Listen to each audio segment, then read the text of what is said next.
Let me tag this text. I'm grateful for the shepherd. All right. I'm grateful for the shepherd. As you know that we are fastly approaching Thanksgiving, which also kicks off the holiday season. And if you want to be honest, I think the holiday season has already been kicked off. As we see, at one point it used to be the stores used to be preparing for Black Friday, and it would be a secret what their Black Friday ads would be because everybody wanted to have the biggest shock value, and nobody wanted anybody else to know what they were going to be doing because we wanted the people to come to our store, and if everybody knew what we had, then you would probably put the same things on sale and probably drop it a few dollars so everybody would go to your store. But now, businesses say, hey, it's no longer about coming to the store, we just want your money. So we're gonna tell you what we're gonna do starting November 1. Here's our Black Friday ad. Here it is, take it or leave it. I don't care if you come to the store, if you shop online, I just want the dollar. All right. And it used to be a time when it was almost an unwritten rule, kind of like wearing white after Labor Day. It just didn't happen. But it was almost an unspoken rule that you didn't put up Christmas trees and Christmas lights until after Thanksgiving. It used to be an unspoken rule that TV networks would not start playing Christmas movies until after Thanksgiving. But now times have changed, and it seems as if the holiday season is getting pushed up further and further. And so with that, as we do for the last year, I believe 2 years now, with this holiday season coming up and with Thanksgiving, it's time to start with the Grateful series. And even though we only gonna have 2 weeks in it, it's still worth having. So this week I'm grateful for the shepherd. All right. As we look at this section in scripture in John chapter number 10, Jesus is having a conversation, and the scribes and the Pharisees and all of his opponents, they don't really like Jesus because they really can't figure him out. All right. And as a brief side note, you know, people are fearful of things that they don't understand and can't figure out. But what it is they really can't figure out who Jesus really is and what he's really about, because he is saying that he is God, but basically what they want him to do is they want him just to come out and plainly say, yes, I am the Messiah. Yes, I am the Son of God. Yes, I am God. They want him just to say it just flat out. Jesus, are you who you say you are? Yes or no? Are you the one that's been spoken of by Isaiah and Jeremiah and all of the other prophets? Are you the one that we're looking forward to, that we've been looking forward to? Yeah. And they want Jesus just to say yes. But here's the thing. Jesus never said yes or no because his actions had already proved who he was. All right. As I say that he's having conversations, and they always trying to trap him into different things because they figure that they can't do nothing about what he is doing. I mean, it's well, what can you say to a man who comes walking on water? I mean, how can you discredit someone who opened up somebody's eyes who Yeah. you knew that they were blind. All right. I mean, you knew they were blind because you had to help them across the street. And you knew that if they didn't hold your hand, that they would have ran into something. Yeah. All right. Yeah. So you knew that they had an issue. You knew that they were blind. And Jesus opened their eyes. And you knew that there was this guy who was paralyzed and his legs didn't work. And I'm not sure if they had wheelchairs, but whatever mode of transportation it was, that he had to use it. And all of a sudden this man named Jesus comes on the scene. And then you see him walking down the street with the bed that he used to lay on. All right. How can you discredit someone with this lady that you knew she had an issue? You knew she had an issue because she was in the doctor the same time you were at the doctor. Oh yeah.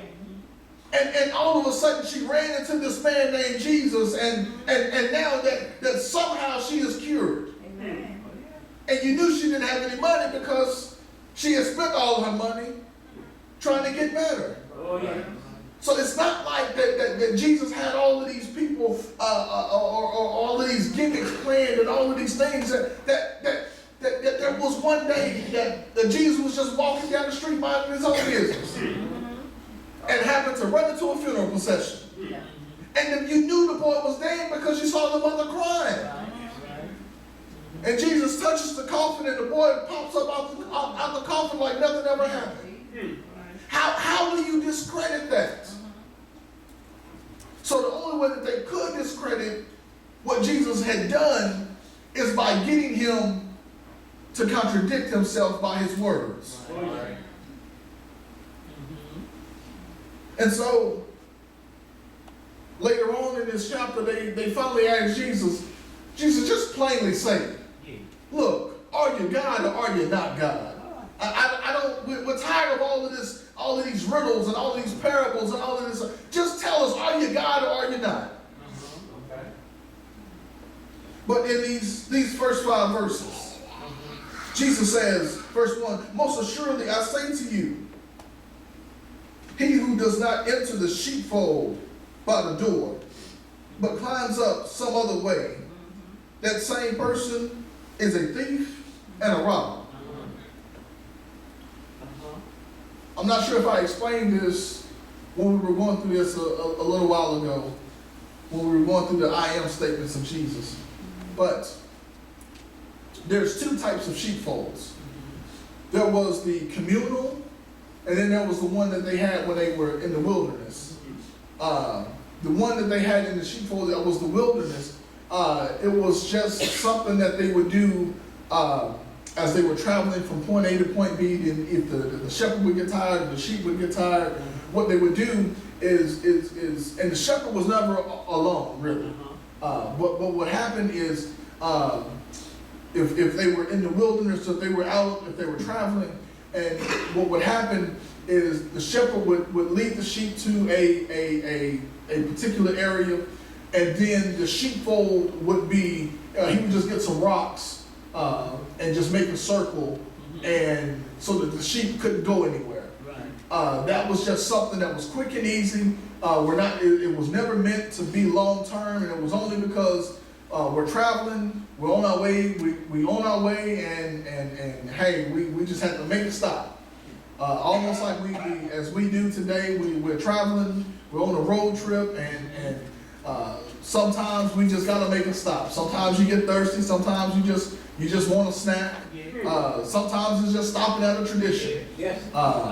But it's one of those things, as this is what happens with the shepherd and the sheep when they were just traveling. And sometimes he would just make a sheepfold just so that he could get a break, and the sheep could get a break. Oh yeah. But that's not the one that Jesus is talking about right here. The one that Jesus is talking about here is the colonial or the communal sheepfold. And this sheepfold was built up by stones and rocks, and it was almost like a fortress. And what would happen is all of the shepherds, that they would lead their sheep into the sheepfold for the night so that they could go home and get some rest. And what would happen is there would be someone at the door. There was a doorkeeper, and he would open the door and let the shepherd in, and then the shepherd would go to his sheep, and that's how that would work. But what Jesus is saying in this first verse is if you didn't come through the front door and you in the sheepfold, then you got to be a thief and a robber because you didn't come in the way that you're supposed to come in. All right. Okay, I guess I can say it this way, that if you come in if you were to go to our house right now and you open up the door, there's going to be an alarm that sounds. And if you don't have one of the 4 approved passcodes to unset the alarm, then you are a thief and a robber. All right. That's what Jesus is saying, is if you come in by any other way, then you are not the person that belongs here. All right. And it says that if you don't come in by the door, but climbs up some other way, the same as a thief and a robber. He says, but look at this. But he who enters by the door is the shepherd of the sheep. To him, the doorkeeper opens, and the sheep hear his voice, and he calls his own sheep by name and leads them out. I said, I'm grateful for the shepherd. Here is why, and this is where we get to the meat of the message. Look at this. It says, the doorkeeper opens, and the sheep hear his voice, and he calls his own sheep by name and leads them out. As in this illustration that Jesus is using, there would be many shepherds who would lead their sheep into this communal sheepfold. It's for the community. So you would probably have maybe 10, 12, 15 people would lead their sheep into the sheepfold. Now, sometimes it's a rare occasion that the sheep would be branded and or tagged like you would do cattle. All right. Sometimes they would, but you wouldn't because you didn't want to ruin the wool. And especially if they were using the wool for profit. So what they would do is the shepherd would spend time with the sheep, each individual sheep. And what he would do is he would sometimes he would sing like songs to the sheep. And so that it was one of those things as the sheep got used to hearing the shepherd's voice. And so that's an amazing thing. And this is one of the things that makes Christianity stand out from every other religion. That the intimacy of Christianity that you've never heard of. That we have a personal relationship with the God of our religion. I mean, you think about this. That Christianity states that the ruler of it has a personal relationship with those whom he rule over. Oh, yeah. That's unheard of. That's like having a king over the kingdom, but he's best friends with the peasants. Okay. All right. Here it is. It says, the real shepherd, the doorkeeper opens, so he is let in. There's no bribery, there's no tricks, there's no schemes, there's no plots. But the doorkeeper knows the shepherd. Oh, yeah. And because the doorkeeper knows who the shepherd is, he lets him in. And here's what happens. When the shepherd gets in, the shepherd calls his own sheep by name. All right. Oh, yeah. You know, I listened to the song by Tasha Cobbs, He Knows My Name. But as I was reading this, that took on a greater meaning for me. Because I mean, you think about it, here it is. As the shepherd is going into the sheepfold, there are probably hundreds and thousands of sheep. I've never been around sheep, but I can imagine they all somewhat look alike. But yet the shepherd has spent so much time with his own sheep that he knows his sheep from somebody else's sheep. All right. And not only that, that he knows his sheep's name. That, I mean, you think about this, and Jesus, this is a parable, and Jesus is telling this story, and this is what God actually knows. That God actually knows each and every one of our names. Oh, yeah. I mean, now that is something to celebrate. I mean, the God of creation, the God who said, let there be, Yeah. All right. knows my name. Oh, yeah. And as I was looking at this again last night, it took on an even greater meaning. Here's what happened yesterday. And I'm normally not the one in the sense to be starstruck. But here's what happened yesterday. Yesterday we were in Frisco. Brown had a basketball tournament, and so after the game, we were kind of hanging around, getting ready to leave. And Jason Terry walks in. For anybody who doesn't know Jason Terry, he used to play basketball, he used to play for the Mavericks, and he was on that historic 2011 Mavericks team that completely obliterated the Lakers in the first round. Who the Mavs also set a record, an NBA record for most three-pointers in a game, and he hit the record three-pointer. That same 2011 Mavericks team also went on to beat San Antonio, also went on to beat that Miami Heat team in 6 games, in which they had Dwayne Wade, Chris Bosh, and that young man named LeBron James, who said not 1, not 2, not 3, not 4 championships that they were going to win, but it is that same 2011 Mavericks team that was also made fun of by that Miami Heat team when Dirk Nowitzki, one of the greatest players to ever play the game, was sick, and they made fun of him as they were coming into the arena. I got a cough, and that same game as they were making fun of him, Dirk torched the Miami Heat for a record high. Yeah. But that's beside the point. But Jason Terry comes in, and since nobody is rushing to him, I figure that, hey, he must show up at this stuff all the time, and everybody's just used to seeing him. And so I'm guessing I had an expression on my face to let him know that I knew who he was. Because he walked by me and how you doing, sir? I'm good. How are you?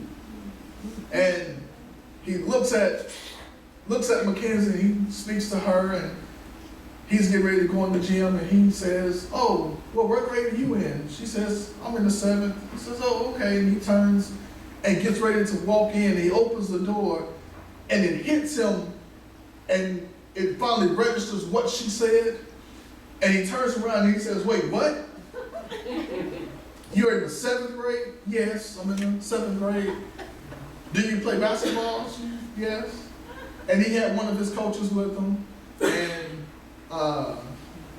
he says, well, how long you been playing? Oh, about 2 weeks. And it basically boils down to he wants her to play on his basketball team. All right. And the whole time that we're standing here having this conversation, it's, okay, Mr. Parker, Mr. Parker this, Mr. Parker that. And I'm sitting here talking to Jason Terry, and it's like, man, this man knows my name. All right. But then when I got to thinking about this last night, as I read this scripture one more time, and I thought about how I was so amazed that Jason Terry knew what my name was. But then when I got to thinking about the God who opens blinded eyes, the God who opens up bodies be well. The God who demons tremble when they hear the name of Jesus. When I think about that man knows who my name is, Yeah. Oh, yeah. I begin to get goosebumps all over, because that lets me know that I'm not praying to just somebody who is just sitting up somewhere who don't know who I am. But when I pray to God, I got a God who says, I know what you're praying for, and not only do I know what you're praying for, but Chris, don't worry about nothing, because I know who you are, and I know what you are. I know what you can do. I know what you can't do. I know what your first name is. I know what your middle name is. Matter of fact, I'm the one who whispered it into your parents' mouth, into their ear, to name you what they named you. Yeah. It's all right. All right. That this same God, who is seated high, who is the King of kings and Lord of lords, Oh, yeah. the one who was dead and is alive and will always be alive, Yes, sir. the one who walked with Moses, the one who gave Isaiah all the words to say, the one who wiped tears from Jeremiah's eyes, the one who gave Hezekiah 15 more years, the one who told Joshua, I will always be with you and I will never leave you nor forsake you. Haven't I told you to be strong and very courageous? That same God knows your name. Oh, yeah. Oh, yeah. He says, the doorkeeper opens. To him, the doorkeeper opens, and the sheep hear his voice.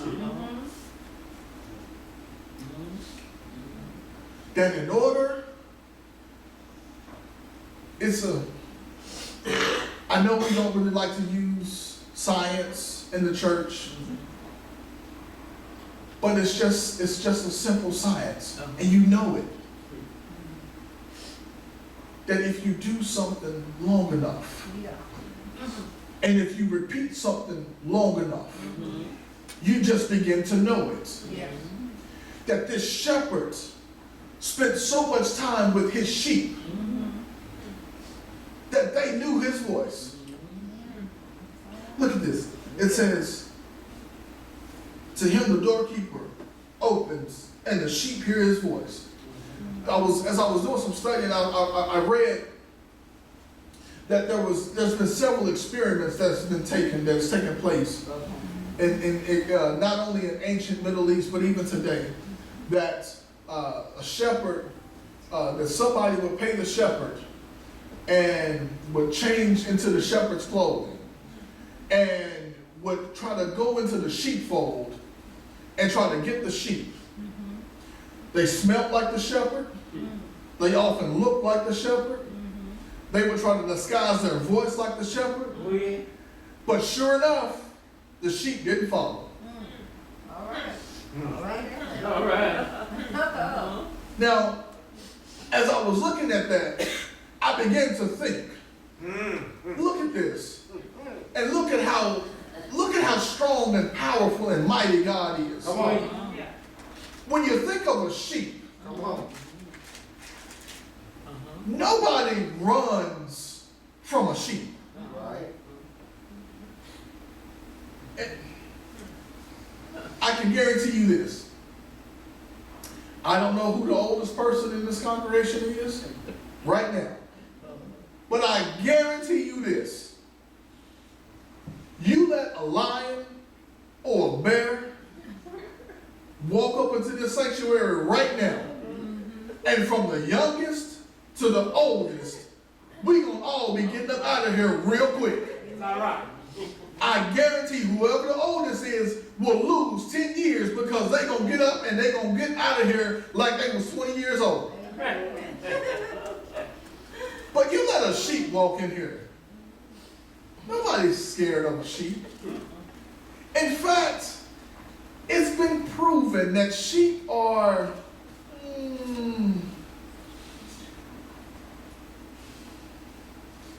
not the most intelligent. That it's been said that sheep are the blondes of the animal kingdom. And I think that sometimes God does certain things, not for everybody else, but he does some things just to show how strong and mighty he is. All right. Here's where I'm going with this. Again, nobody's scared of the sheep. sheep are probably one of the most harmless animals. And as I've mentioned before, that sometimes they will take a break when they come into that traveling sheepfold, and they'll lay down. And but if they lay down and they get too comfortable, when they roll over, their feet will kind of get off the ground and they can't roll themselves over. And then as they panic, they begin to just kick even harder, and that does nothing but add the momentum to the other side, and their weight continues to shift, and unless the shepherd comes, and that sheep is just going to die.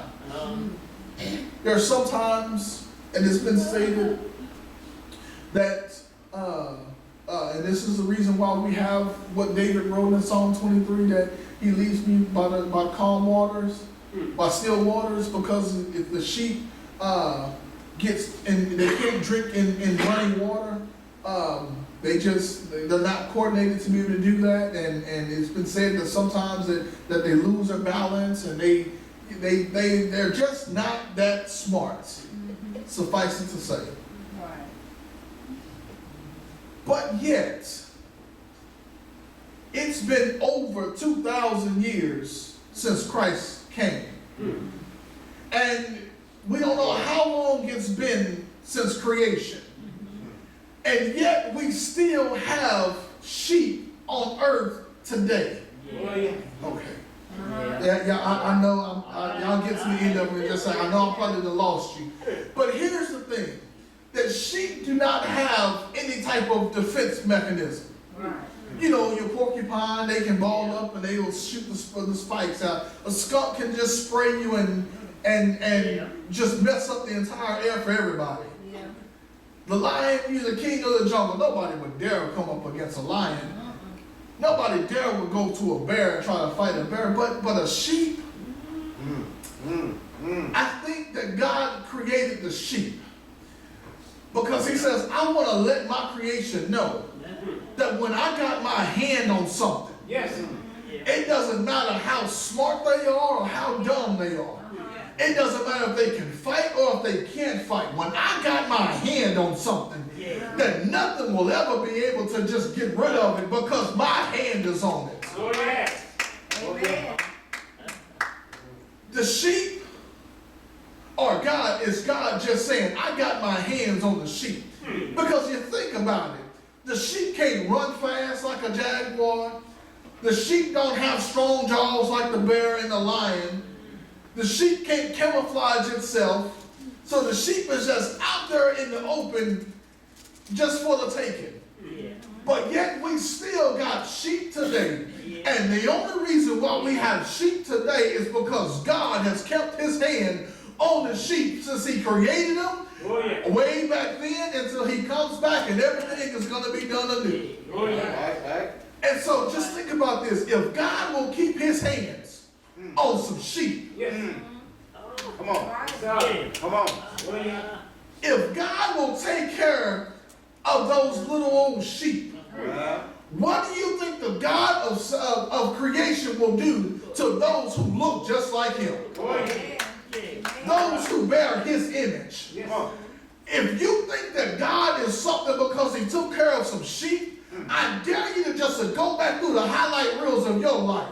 And you wonder how you made it to this day right here. It's because God who took care of the sheep is the same God who took care of you day in and day out. All those times you may have been in the hospital, but you came home. All of those times where it seemed like it wasn't going to work out, somehow at the end of the day it worked out. And that's because God knows who you are and he knows where you are. And God has said that I am going to take care of what belongs to me.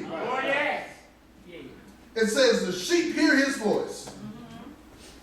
That we spend so much time with the shepherd. That the sheep know his voice. It's like that even today. We don't have enough to really do the experiment. But y'all remember Easter? We had all of these kids in here running around. I guarantee you let out of all of these children that was running around in here, you let your child stream out as in something is wrong. Yeah. You're going to walk right by all of the other little kids playing, and you're going to go and you know which one is your child, because that child has spent so much time with you that you know that child's voice. Oh, yeah. Amen. That is the relationship that we have with God. Oh, yeah. It says that the sheep know his voice. I got to move on, but it says, look at this. The sheep hear his voice, and he calls his own sheep by name, and he leads them out. Yeah. That the sheep won't follow any other shepherd. Right. And we're not talking, this is not an illustration of the church and how the pastor is on the shepherd. No, this is not what this is talking about. Jesus is talking about my people who belong to me. Those that, when we go on in the next few verses, you will see what he's talking about, because he says, I am the one who will save them, and I am the shepherd who will give them eternal life. This is what Jesus is talking about. Jesus says, as once my people hear my name and hear my voice, and they hear me call them by name, they're not going to go after any other God. Oh, yeah. Oh, yeah. It says,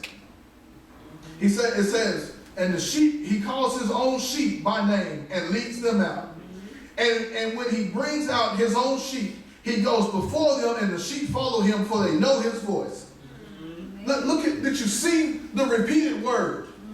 The repeated word in this is own.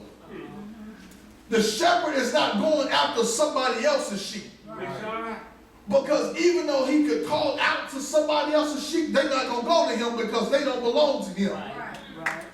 And if he were to call out to somebody else's sheep, then that would just make him disqualified, because what did Jesus just say in verse number 1? If you don't come in by the door, then you are a thief and a robber. Oh, yeah.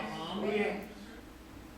He says that when he brings out his own sheep, Yeah. look at this. The shepherd goes in. I can imagine there's hundreds of sheep in there. Shepherd goes in, and he begins to uniquely call his sheep by the name that he set for them. And the cadence in his voice, the tone of his voice, and the rhythm of his voice, they know it. Yeah. Because they spend so much time with him that it doesn't matter what he looked like. Right. It don't matter what he got on. It don't matter what kind of cologne he got on today. It don't matter if he got long hair, short hair. It don't matter if he shaved a little bit. But they know his voice. Yeah. Oh, yeah. And because they know his voice, they will follow after him, because not only do they know the voice, but they will trust the voice, because the voice has never led them astray. Oh, yeah. Amen. Uh-huh. All right. It says that he leads them out. And then verse 4, it says he brings out his own sheep. Look at this. He goes before them, and the sheep follow, for they know his voice. Amen. That God will say, it's time to go, and his sheep will follow the voice. But look at this. As the shepherd is leading the sheep, he's leading the sheep from the secure location of the sheepfold into a place where the sheep don't know what may happen.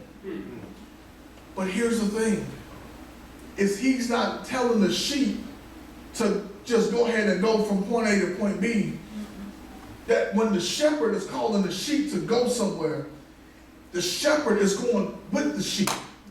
In fact, the shepherd is leading the sheep. Oh, yeah. In fact, the shepherd is right there in front of the sheep, because you can't lead from behind. Oh, yeah. So the shepherd is in front of the sheep, and the shepherd just says, hey, y'all come go with me. Yeah. And not only do they know the voice, they trust the voice, but he's not just saying, hey, y'all going over there somewhere, but he says, no, I'm about to take you somewhere else. And the only way that you can get from where you are to where I'm going to take you is I got to take you there. I got to lead you there. I got to give you directions, because you don't know where it's... Oh, yeah. Come on. The shepherd leads them. The shepherd guides them. The shepherd gives them the directions, because they don't know where they're going. And what will happen is if the sheep try to get out ahead of and in front of the shepherd, then that sheep is at dangerous odds of being taken or being killed or getting hurt, because the shepherd is supposed to lead them, and now the sheep has jumped in front of the shepherd, and the sheep is now trying to act like the shepherd. And here's the problem. So many times that we run into issues in our own lives. It's not because we were doing exactly what we were supposed to be doing and just problems happened, but no, it's because we got in front of God and we started acting like our own God, thinking that we can take care of our own selves. And then, you know that phrase, I can't wait till I'm grown. That was the worst statement that ever came out of my mouth, because when I decided that I was grown, I started doing things on my own and trying to handle things on my own. And when I got out in front of the shepherd, I realized that I'm not as big and as bad as I thought I was. And then once I realized that I couldn't handle this situation by myself, when I got back behind the shepherd, just somehow everything else got back in line. Oh, yeah. That the sheep stay behind the shepherd. And trust me, it's not a derogatory statement about your character if you stay behind God. Because you don't know what lies around the corner. All right. Look at this. It says that he leads his own sheep, he goes before them, and the sheep follow him, for they know his voice. They know his voice. They know that nothing is going to happen to us. And even if we do run into a problem, that I got a shepherd who's never left me yet. Yet they will by no means follow a stranger, but will flee from him, for they do not know the voice of strangers.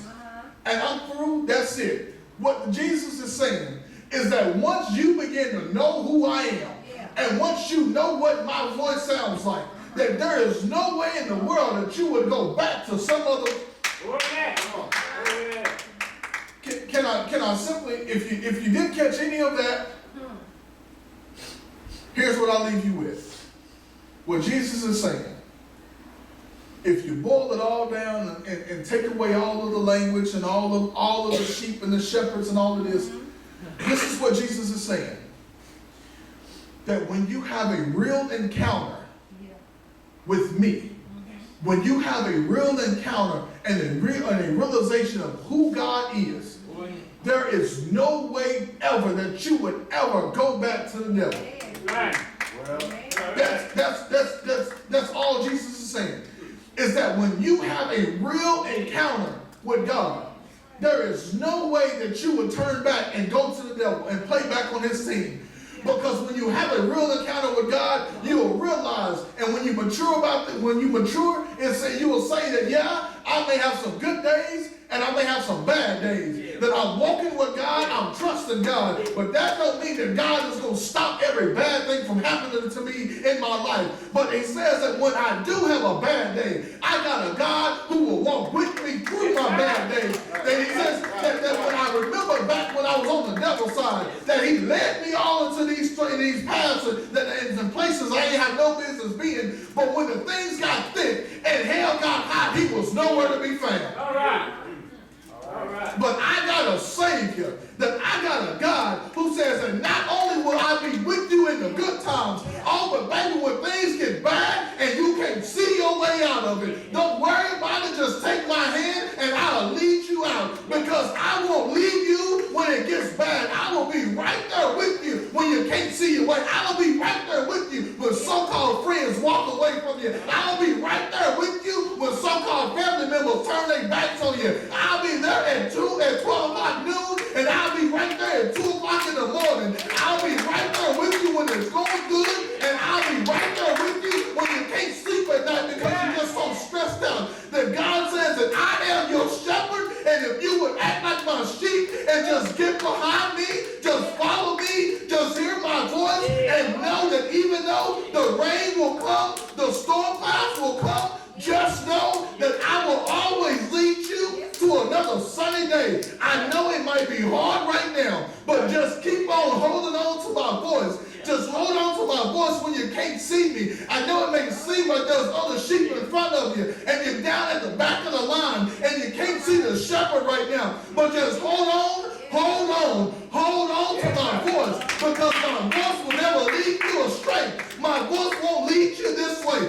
Just hold on to my voice. And when it seems like you can't hear my voice, just read what I wrote for you in this love letter. When it seems like you can't find me on this journey, just read what I left for you. Just when it seems like if you can't find me, when it seems like I'm going another way, if it seems like you don't know where I am, all you gotta do is open up your Bible and listen for my voice, and I'll tell you, I'll light a path for you, I'll light a light for you, I'll open up a door for you, I'll move some people out of the way for you, I'll put some people in the way for you, I will do whatever I gotta do to get you back in line, because you are my sheep and I know your name. I'm so glad that I got a shepherd, and his name is Jesus. And my shepherd named Jesus, he won't ever leave you and he won't forsake you. That when the times get rough and the rubber hits the road, that my Jesus shows up every time. You don't worry about having to look for him. You don't have to worry about that him running and hiding in the corner, because he lives for the times like this. Because my God says that he is the lily of the valley. Now, I've heard the old people say that he is my mighty battle axe, that he is my walking stick. Ezekiel say he's a wheel in the middle of a wheel. Jacob said he is my ladder, that I'm so glad that I have a God who will walk with me, who will talk with me, who tells me that I am his own. And I'm so glad that one Friday, Jesus went up Golgotha's mountain and he hung on an old rugged cross. He stayed there all day Friday. He stayed there all day Friday. And they took him off that old rugged cross and they put him in a borrowed tomb. He stayed there all night Friday night. He got up on Sunday morning, and I'm so glad that he got up, and because he got up, he walks with me, he talks with me. I'm so glad that he got up with all power in his hands, and because he got up, he can come and get me out of my dead situations, and because he got up, he can lead me in paths of righteousness, and because he got up, he can do whatever he needs to do. I'm so glad that he got up. Because he got up, I can make it another day. Oh, I may not know what tomorrow holds, but I know who holds tomorrow. And I'm so glad that I can trust in him. I'm so glad that I can count on him. I'm so glad that I can believe in him. I'm so glad, because this is not some paid advertisement, that I am a customer, and I'm a satisfied customer in Jesus. Because I tried him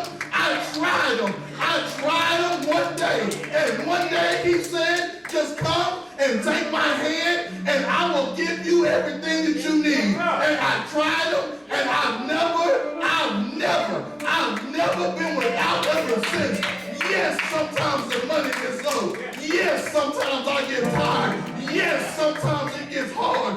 Yes, sometimes the storm clouds may come. But as long as I keep my faith in King Jesus, I come here, Vicky Winans, as long as I got King Jesus, I don't need nobody else. That I'm so glad that I got him. I got to hold on him, and I'm going to keep him. But the thing is that Jesus is so big that since I got to hold on him, there's some Jesus for you to get. There's some Jesus for you to get. That there's enough Jesus to go around. And there's enough Jesus to save not only Dallas, but there's enough Jesus to save this entire world. That we got to be the one that we can be that sheep, and we can say, come on, I got a good shepherd. My shepherd leads me to some good grass. That my shepherd leads me to some good waters. That my shepherd leads me into some good paths. That my shepherd leads me, and my shepherd guides me, and my shepherd directs me, and my shepherd won't leave me alone. I know that there's wolves out there. I know that there's bears out there. There's all type of things that can come and get me that I'm not able to fight on my own. But I'm so glad that yes, that stuff is out there,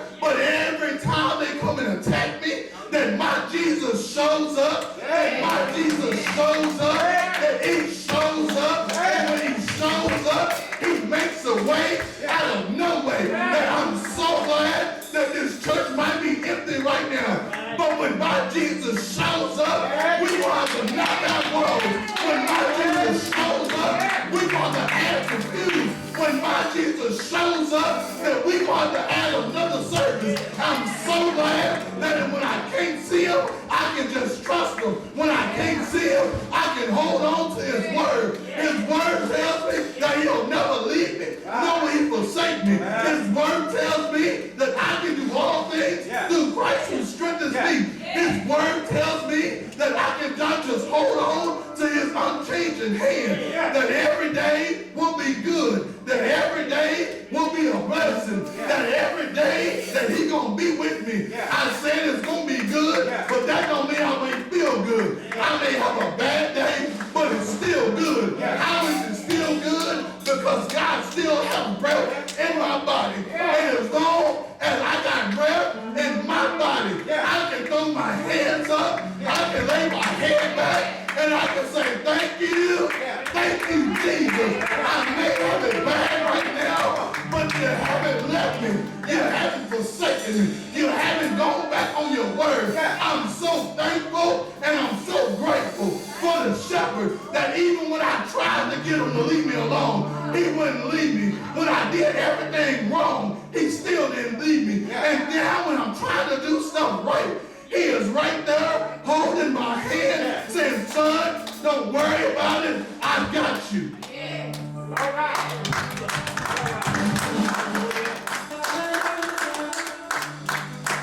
But I'm grateful for the shepherd. Because the shepherd knows my name. The shepherd knows who I am. Oh, yeah. And the shepherd won't leave me when it gets rough. The shepherd don't look to me as a dollar sign. The shepherd doesn't look at me like a number. But I matter to the shepherd.